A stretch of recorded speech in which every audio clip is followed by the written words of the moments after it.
You don't get to screw around on me, take my money, and then walk away without a scratch. I want you hurting, baby. And judging by the look on your face when you saw 2 million imaginary dollars disappear, I succeeded. Oh, God! After 2 months of constant arguing, Gabby and Carlos finally decided to divorce. This forced them to sit down and divide all their assets. Oh, enough. Just give her what she wants. Look, I'm sick of fighting. It's just stop. I'd like a moment alone with my client. This has been going on for months. I'm done. Draw up the papers. I'll sign whatever. You're giving me everything I want? Just like that? Just like that. However, Carlos's sudden display of generosity immediately aroused Gabby's suspicion. This made her almost unable to believe her ears. The next morning, Carlos received a document. Upon receiving the document, he immediately locked it in a drawer. This action immediately piqued Gabby's curiosity. So, after Carlos left, Gabby quickly stole the drawer key. Then, she faxed all the documents in the drawer to her lawyer. So it's a job contract? Well, father offering him $2 million over 3 years plus stock options. Well, that's fantastic. I get half, right? Well, no. If you're legally divorced when he signs the contract, then you don't see a dime. That conniving, underhanded snake.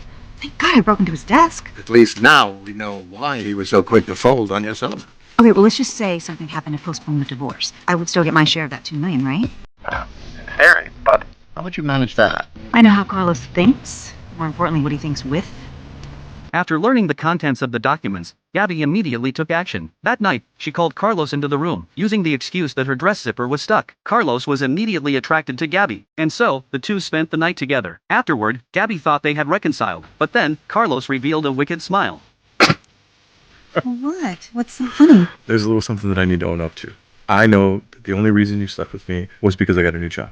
You got a new job? Honey, that's wonderful. Gabby, please. You're a model, not a model/actress. There is no job. The contracts on my desk were fake. I mailed them to myself. You did this just to get me in bed? No. I did it because I knew you'd smell money and come crawling back. Then I could turn you down and walk out on my own terms. However, things were about to get even worse. To gain an advantage in the divorce, Carlos secretly recorded everything Gabby said. All these recordings were detrimental to Gabby, immediately putting her at a disadvantage. It's all right here, Your Honor. When she climaxes, she actually starts screaming out dollar amounts. Mrs. Solis, would you like to respond? As a matter of fact, I do have a few thoughts. Carlos, you're a dead man, you hear me? Well, it really seems fair to me. You get the house, and I just get everything in it. I said dead! No alimony. It's drag.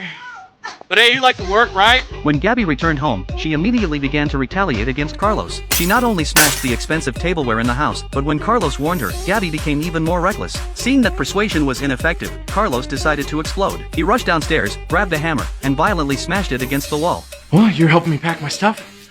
I'm helping you remodel your house.